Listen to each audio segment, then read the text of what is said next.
Assalamualaikum warahmatullahi wabarakatuh.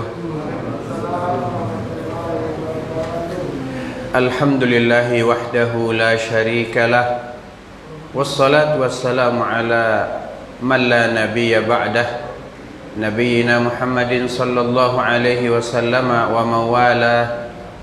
Ashhadu an la ilaha illallah wahdahu la syarika lah, wa ashhadu anna Muhammadan abduhu wa rasuluhu la nabiyya ba'dah. Amma ba'd. Ayyuhal muslimun, ittaqullaha haqqa tuqatih wa la tamutunna illa wa antum muslimun. Marilah kita senantiasa bertakwa kepada Allah dimanapun dan kapanpun, dan Allah memanggil kita agar senantiasa bertakwa, karena kematian itu datangnya tiba-tiba. Oleh sebab itu, bertakwalah kepada Allah sebenar-benar takwa, dan jangan mati melainkan mati dalam keadaan sebagai seorang muslim. Jemaah yang dimuliakan Allah Subhanahu wa taala, kita teruskan pembahasan topik Muslim tapi musyrik.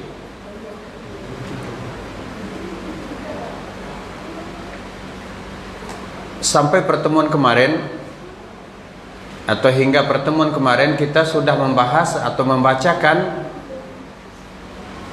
4 kaedah memahami syirik. Asy-Syaikh rahimahullahu taala ketika beliau menyebutkan 4 kaedah dalam memahami syirik, kaedah yang 4 itu bukanlah buatan beliau sendiri, bukanlah karangan atau yang beliau ada-adakan, melainkan merupakan kaedah yang berasal dari kitabullah Al-Quranul Karim dan sunnah Nabi sallallahu alaihi wasallam. Jika kita mengetahui dan memahami 4 kaedah yang sudah kita sebutkan matanya tersebut, maka kita akan mudah memahami tauhid, di mana Allah Subhanahu wa taala mengutus rasulnya dan menurunkan kitabnya, dan rasul menjelaskan kitab Allah itu, yang mana intinya mengajak manusia untuk mentauhidkan Allah. Gitu juga kita akan mudah memahami apa itu syirik, yang merupakan atau termasuk inti dari dakwah Rasul, yakni mencegah manusia agar tidak melakukan kesyirikan. Mengenal tauhid dan syirik adalah 2 perkara yang besar yang setiap muslim wajib mengetahuinya. Agar apa?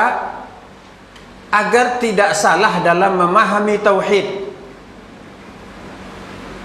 Karena ada sebagian orang katanya dia bertauhid, tetapi pemahamannya terhadap tauhid keliru. Contohnya, ketika ada seorang berzikir sampai kejang-kejang atau pingsan, katanya dia sedang berzikir dan menyatu dengan Allah. Ini keliru dalam memahami tauhid. Karena kata tauhid berasal dari kata wahhada yuwahhidu tauhidan, menjadi satu. Jadi dia pahami hanya sampai di situ, sehingga dia memahami dia menjadi satu atau menyatu dengan Allah. Padahal fungsi zikir, ala bi dzikrillahi tatmainnul qulub. Ketahuilah bahwa dengan berzikir hati menjadi tenang, bukan dengan berzikir seseorang menjadi pingsan atau bahkan menjadi tidak sadarkan diri atau bahkan menjadi kesurupan.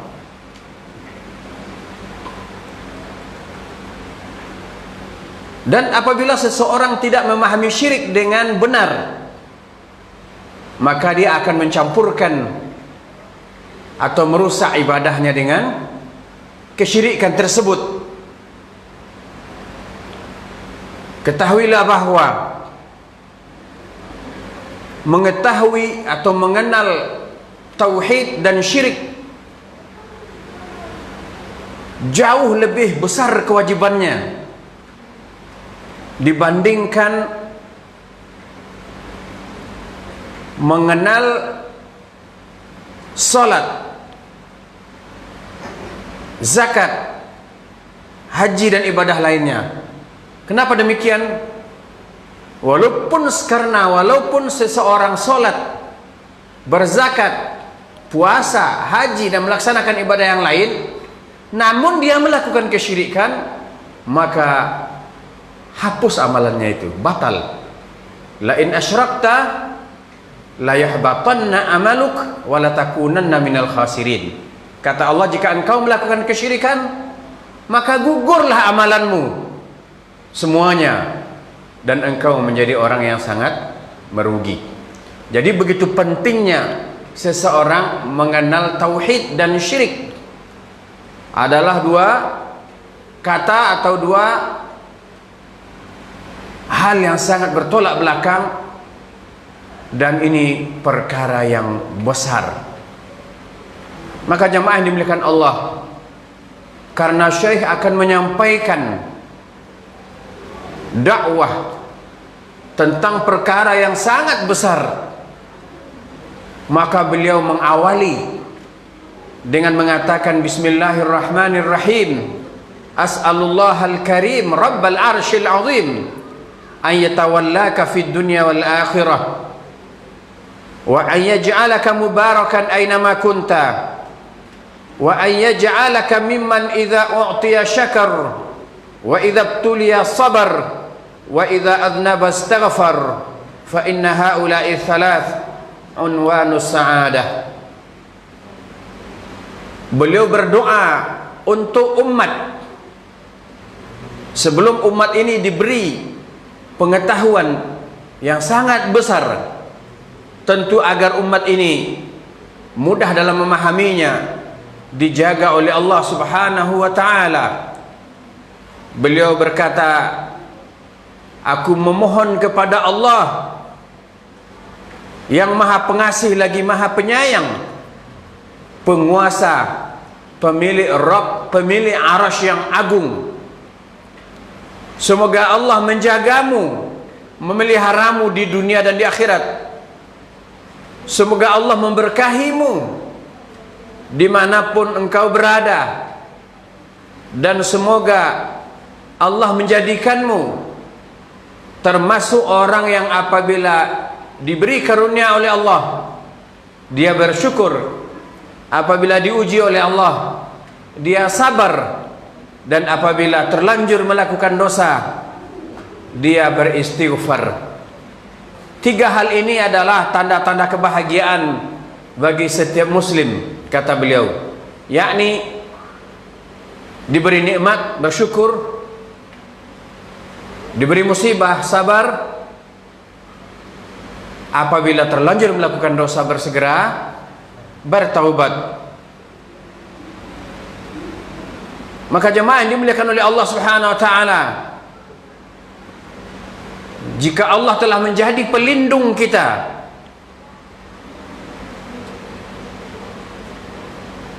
maka Allah Subhanahu wa ta'ala akan mengeluarkan kita dari kegelapan, yakni gelapnya kesyirikan, kekafiran, keraguan-raguan dan penyimpangan, menuju cahaya iman yang bermanfaat, menuju amal yang saleh.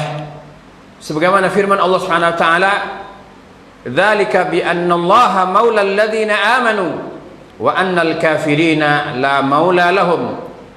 Yang demikian itu karena sesungguhnya Allah taala adalah pelindung bagi orang-orang yang beriman, dan karena sesungguhnya orang-orang kafir itu tidak punya pelindung, yakni tidak dilindungi oleh Allah Subhanahu wa ta'ala.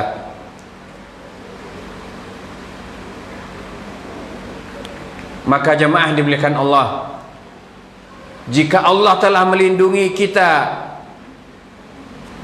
mengawasi kita, memberikan taufik dan hidayah kepada kita di dunia dan di akhirat, maka kita tidak akan mendapatkan kesusahan untuk selamanya. Oleh sebab itu jemaah dimuliakan Allah, marilah kita senantiasa bersyukur kepada Allah atas nikmat iman dan Islam. Iman dan Islam hendaklah kita pertahankan pada diri kita, karena alhamdulillah begitu mudahnya kita mendapatkan iman dan Islam, begitu mudahnya kita menjadi seorang muslim, di mana sebahagian saudara-saudara kita menempuh jalan yang sulit dan berliku agar dia sampai kepada pengakuan mengikrarkan kalimat tauhid. Biasanya seseorang yang mendapatkan sesuatu dengan susah payah,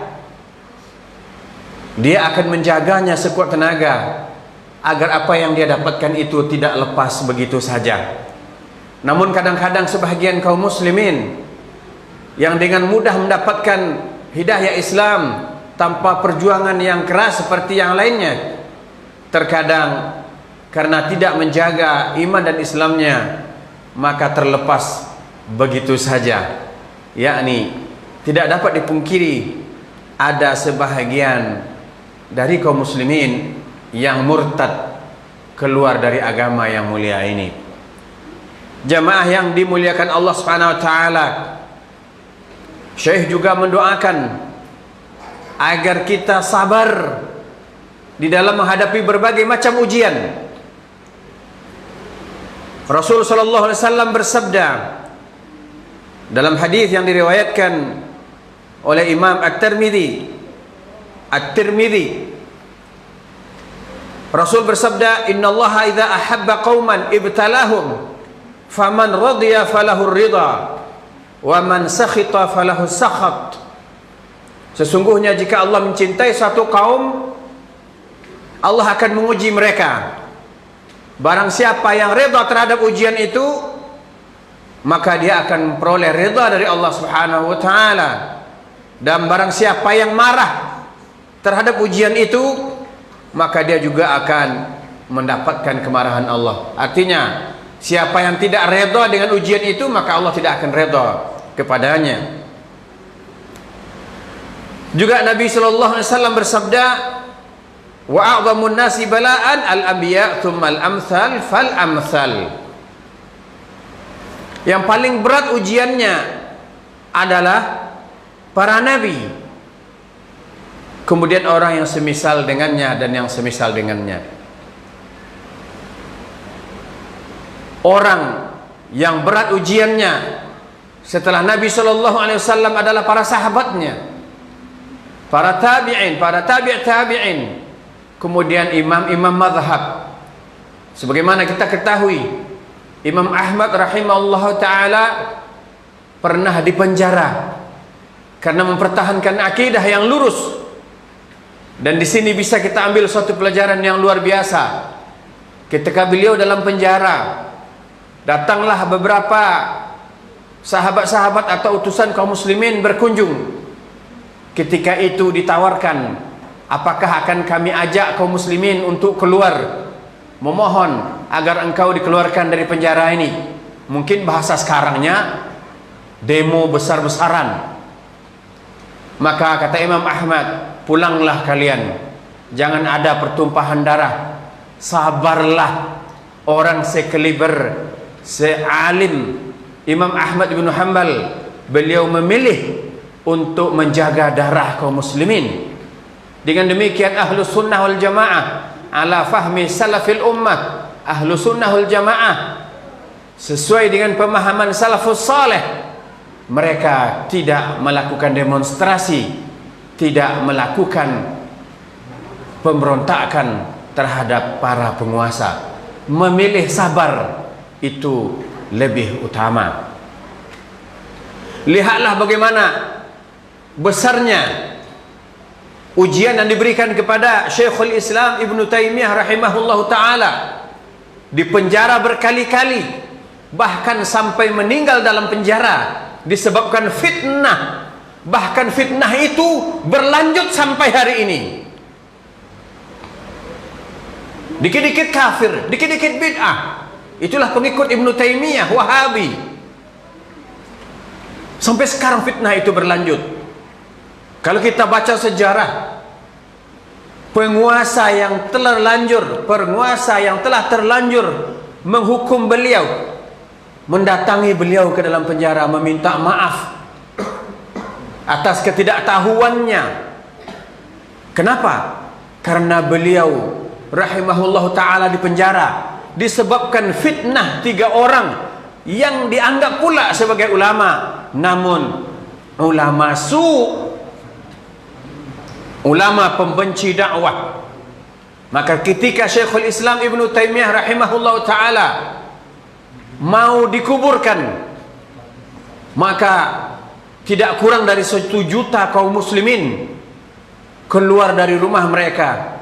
Pasar-pasar tutup, kantor-kantor tutup, sehingga agar mayat beliau bisa sampai ke kubur, dilakukanlah salat jenazah berkali-kali dengan cara jenazahnya digeser ke depan.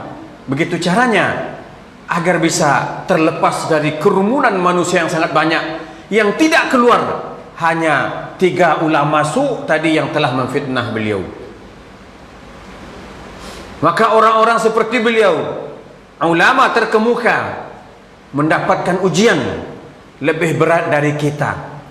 Dan yang baru-baru ini kita mendapatkan ujian dakwah kepada kitabullah dan sunnah Nabi sallallahu alaihi wasallam sesuai dengan pemahaman salafus saleh, bahkan dianggap sebagai pintu untuk menjadi seorang teroris. Semoga orang yang berkata demikian menyadari apa yang dia katakan dan kembali ke jalan yang lurus. Karena orang yang mengatakannya bukanlah orang yang tidak tahu, tetapi orang yang telah belajar Al-Quran dan sunnah Nabi selama belasan tahun. Maka ya jamaah yang dimuliakan Allah, kaum muslimin dan muslimah, hati dinamakan hati karena dia bolak-balik. Maka kita berdoa kepada Allah, semoga Allah tetapkan hati kita di atas hidayah Islam. Amin ya rabbal alamin. Jamaah yang dimuliakan oleh Allah subhanahu wa ta'ala, namun kita yakin dengan janji Allah, wa tilkal ayyamu nudawiluha bainan nas, yakni surah Ali Imran, atau terdapat dalam surah Ali Imran ayat 140. Dan masa kejayaan dan kehancuran itu kami pergilirkan di antara manusia agar mereka mendapat pelajaran. Ketahuilah, ketika fitnah-fitnah itu tidak mempan, maka kejayaan bagi dakwah akan kita dapatkan. Bergembiralah, bersabarlah, bahwa pertolongan Allah itu dekat. Ala inna nasrallahi qarib. Ketahuilah bahwa sesungguhnya pertolongan Allah itu sangat dekat. Wa qul ja'al haqq wa zahaqal batil. Katakanlah apabila al-haq, kebenaran telah datang, maka hancurlah kebatilan. Karena kebatilan itu sifatnya tidak akan bertahan. Sabar, hendaklah kita sabar dalam mengamalkan Al-Quran dan sunnah Nabi sallallahu alaihi wasallam, dalam mendakwahkan Al-Quran dan sunnah Nabi sallallahu alaihi wasallam. Terlebih kita sabar, melatih diri sendiri untuk sabar. Sabar dalam tak menjalankan ketaatan, dan sabar dalam menghadapi berbagai macam cobaan dan fitnah. Jamaah yang dimuliakan Allah Subhanahu wa taala, ada orang yang berkata bahwa agama Islam ini adalah agama yang hanya diturunkan kepada Nabi Muhammad sallallahu alaihi wasallam. Dan ini keliru. Ketahuilah bahwa agama seluruh nabi dan rasul adalah al-Islam. Hanya saja syariatnya berbeda-beda, namun akidahnya, urusan keimanannya sama sekali tidak berbeda. Syekh mengatakan, i'lam arsyadakallahu li ta'atih, ketahuilah semoga Allah membimbingmu untuk senantiasa taat kepadanya. Annal hanifiyah millata Ibrahim, sesungguhnya al-hanifiyah, jalan yang lurus, adalah agamanya Nabi Ibrahim, yakni an ta'budallaha mukhlishan lahuddin, yakni engkau menyembah Allah, memurnikan peribadatan hanya kepada Allah, sebagaimana Allah firmankan, wa ma khalaqtul jinna wal insa illa liya'budun, tidaklah aku ciptakan jin dan manusia kecuali hanya untuk ibadah kepadaku, kata Allah Subhanahu wa taala. Jemaah yang dimuliakan Allah Subhanahu wa taala, pada pertemuan sebelumnya sudah kita bahas 4 kaidah dalam memahami syirik. Agar menyambung dengan apa yang akan kita bahas atau kita dalami pada pembahasan saat ini, ketahuilah kembali bahwa inti dari dakwah para rasul adalah mengajak manusia agar mentauhidkan Allah dan memperingatkan manusia agar tidak menyekutukan Allah Subhanahu wa ta'ala. Syekh menyebutkan 4 kaidah dalam memahami syirik. Kaidah yang pertama, tidak cukup mengakui Allah sebagai pencipta, pemberi rezeki, pengatur jagat raya saja untuk dikatakan seorang itu muslim atau mukmin. Karena selama ini sering kita dengar pembatasan tentang makna syirik, sehingga sering kita dengar atau dipahamkan kepada kita dan anak didik bahwa syirik itu menduakan Tuhan. Hanya sebatas itu. Syirik menduakan Tuhan, mengatakan Tuhan lebih dari satu, itulah syirik. Maka ketika kita tanya apa itu syirik, dia jawab mengatakan Tuhan lebih dari satu. Padahal orang musyrik tempo dulu, orang musyrik zaman dahulu, orang musyrik ketika Nabi memulai dakwahnya, mereka mengakui bahwa Tuhan satu-satunya hanyalah Allah. Mereka mengakui yang menciptakan alam semesta ini adalah Allah, yang memberi rezeki adalah Allah,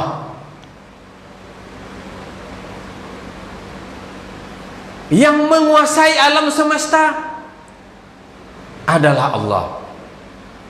Allah berfirman tentang mereka, wala in sa'altahum man khalaqas samawati wal ard la yaqulunna Allah. Bila mereka ditanya siapa yang menciptakan langit-langit yang berlapis itu dan demikian juga bumi, maka mereka menjawab Allah. Qul man rabbus samawati wal ard wa rabbul arsyil azim sayaquluna lillah. Katakanlah atau tanya kepada mereka, siapa yang memiliki langit yang 7 dan yang memiliki arasy yang agung? Maka mereka menjawab, milik Allah. Artinya orang musyrik tempo dulu mereka mengakui Tuhan adalah Allah. Bahkan kita tanya serinci-rincinya, dia akan jawab Allah.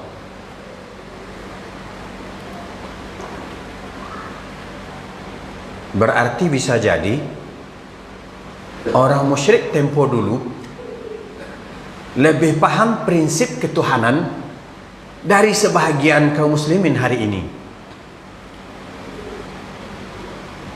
Bisa jadi demikian.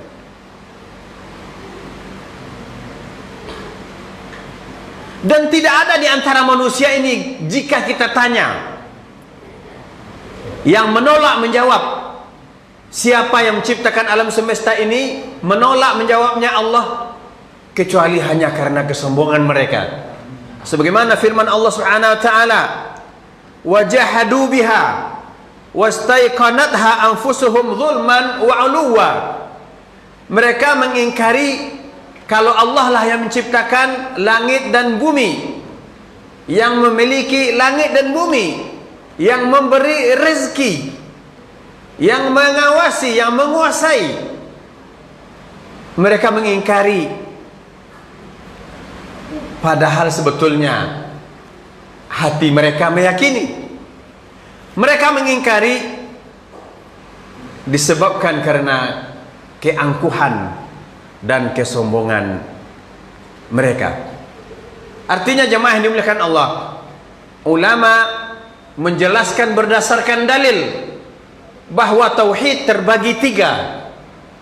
Bukan ulama yang membuat tauhid satu, tauhid dua, tauhid tiga, sehingga ada yang nyeleneh, menghina atau mengolok-olok dengan mengatakan tauhid trinitas.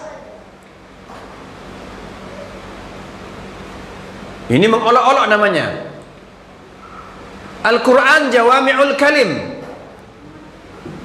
Ada ungkapan-ungkapan yang pendek dalam Al-Quran tapi mengandung makna yang dalam.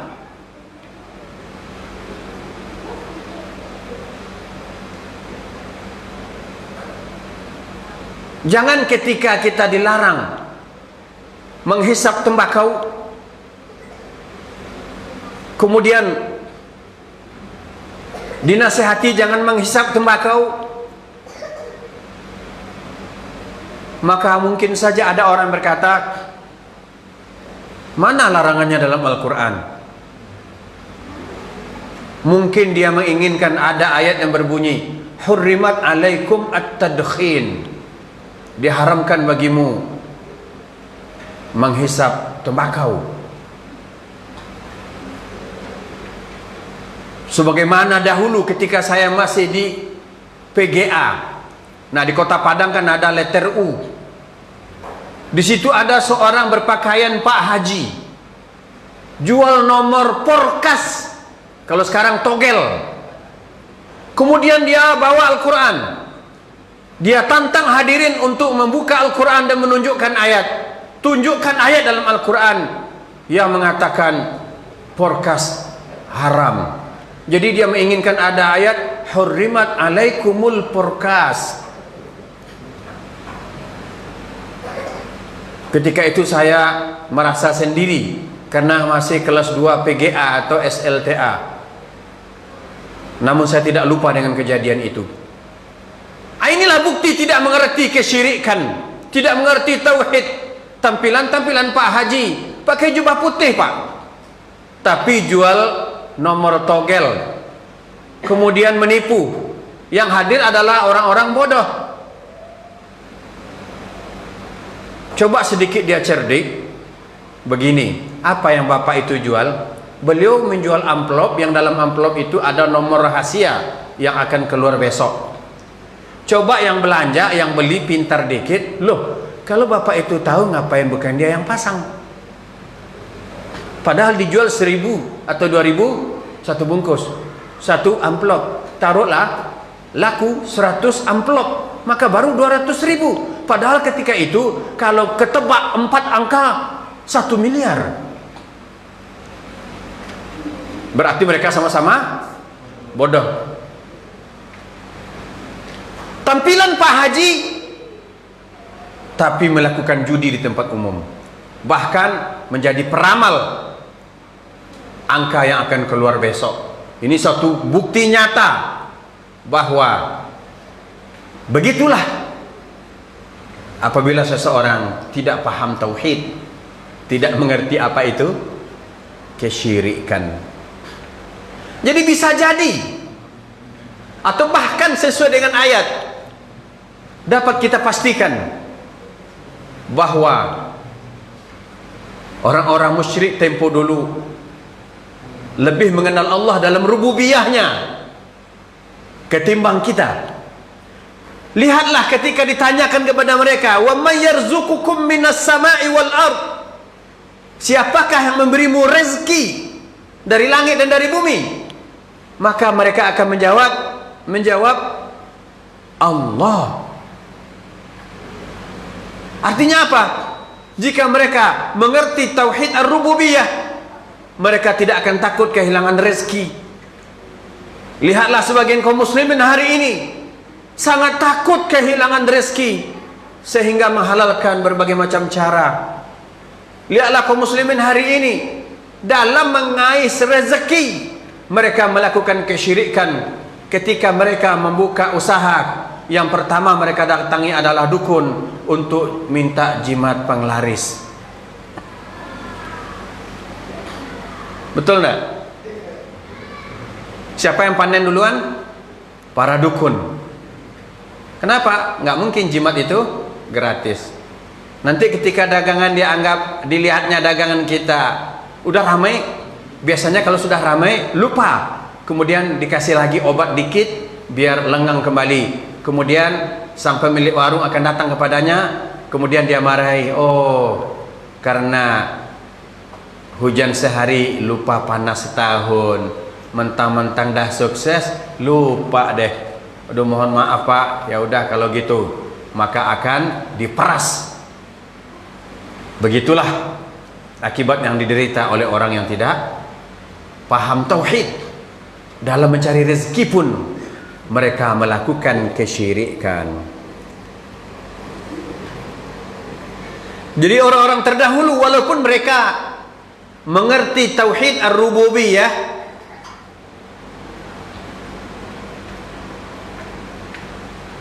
akan tapi tidak memasukkan mereka ke dalam Islam. Tauhid ar-rububiyah kita ketahui dari dalil. Alhamdulillahi Rabbil Alamin, segala puji bagi Allah Rabbul Alamin. Dan kita ketahui dari banyak ayat yang lain, sebagaimana yang telah kita bacakan tadi, seperti firman Allah dalam surah Al-Mu'minun ayat 86-87, Qul man rabbus samawat as-sab' wa rabbul arshil azim. Kata ar-rububiyah banyak dipahami dari ayat-ayat Al-Quranul Karim. Jamaah yang dimuliakan oleh Allah Subhanahu wa ta'ala, maka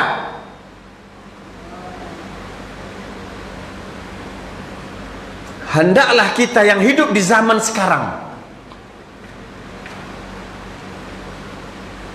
mengetahui tauhid ini dengan benar, sehingga menyampaikan kita kepada tauhid yang kedua. Setelah kita mengetahui bahwa Allah lah yang menciptakan kita, menciptakan alam semesta dan segala isinya ini, menciptakan langit dan bumi dan apa yang berada di antara keduanya, bahkan apa yang berada dalam kandungan bumi. Setelah kita mengetahui bahwa Allah lah yang menghidupkan dan yang mematikan, setelah kita mengetahui bahwa Allah lah yang mengasih kita rezeki, maka akan melahirkan tauhid yang kedua, yakni tauhid al-uluhiyah, yakni kita beribadah kepada Allah Subhanahu wa ta'ala. Adapun orang-orang musyrik zaman dulu, mereka hanya tauhid rububiyah, sehingga mereka walaupun mereka mengetahui bahwa Allah lah yang menciptakan, menguasai, memiliki, memberi rezeki, menghidupkan dan mematikan, namun mereka tidak mau beribadah. Artinya mereka tidak sampai kepada tauhid al-uluhiyah. Ini kaidah yang pertama. Kemudian jamaah dimuliakan Allah, kaidah yang kedua, orang musyrik tempo dulu menjadikan sesembahan mereka sebagai perantara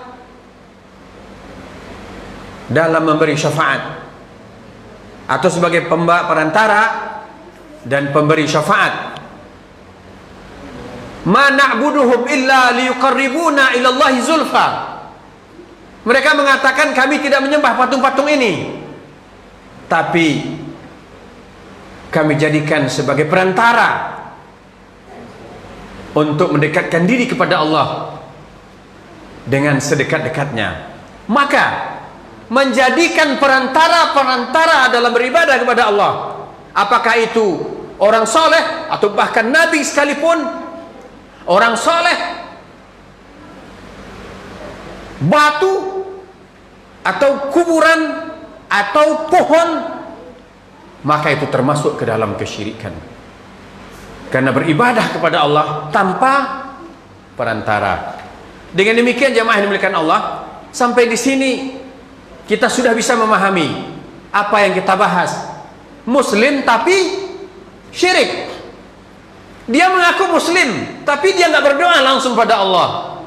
Dia mengaku muslim tapi dia minta kepada orang yang sudah ditanam dalam kubur, padahal orang yang ditanam dalam kubur itu tidak bisa lagi melakukan apa-apa, sebagaimana yang Allah firmankan dalam surah Fatir, walladzina tad'una min dunillah la yamlikuna min qitmir. Orang yang engkau minta selain Allah tidak memiliki kekuatan walaupun setipis kulit ari. In tad'uhum la yasma'u du'aukum. Jika engkau meminta kepadanya, dia enggak dengar apa yang kamu minta. Walau sami'u, taruhlah mereka mendengar, mastajabu lakum, tidak akan sanggup untuk mengabulkannya. Kenapa? Karena sudah berada di alam lain, di alam barzakh. Dan yang paling besar dan yang paling penting, nanti di akhirat mereka akan membantah orang-orang yang berdoa mengagung-agungkan mereka. Wa yaumal qiyamati yakfuruna bi syirkikum. Nanti hari kiamat mereka semua itu akan mengingkari kesyirikanmu. Hai kalian-kalian, apa dulu kalian nggak tahu bahwa aku sudah mati, aku sudah ditanam dalam kubur, kalian masih minta-minta sama aku, bahkan ngomong sama aku yang dalam kubur yang udah mati itu. Apa kamu nggak tahu kalau itu kesyirikan? Jadi sebelum kita nanti diingkari di hadapan Allah, maka jadilah kita muslim sejati. Jadi jangan menjadi seorang yang mengaku muslim tapi bertahan di dalam kesyirikan. Ketika diperingatkan marah-marah, ketika diperingatkan nggak mau. Semoga kita menjadi orang yang mudah menerima nasihat, mendapat ilmu bila diterangkan ilmu kepadanya, mudah meninggalkan sesuatu yang salah, apalagi kesalahan itu adalah kesalahan besar, yakni syirik kepada Allah Subhanahu wa ta'ala. Insyaallah ta'ala kaidah kedua dan kaidah ketiga dan keempat akan kita bahas rinciannya pada pertemuan selanjutnya. Demikian, semoga Allah Subhanahu wa ta'ala memudahkan kita dalam memahami pembahasan yang ini khususnya dan ilmu-ilmu syar'i secara keseluruhan. Semoga Allah Subhanahu wa ta'ala menjaga kita dan kaum muslimin, menjaga para pemimpin-pemimpin kita dan memberikan hidayah kepada mereka, menjaga keamanan negeri ini sehingga kita menjadi orang-orang yang merasa aman di bumi Allah tercinta ini. Subhanakallahumma wa bihamdika asyhadu an la ilaha illa anta astaghfiruka wa atubu ilaik. Wassalamualaikum warahmatullahi wabarakatuh.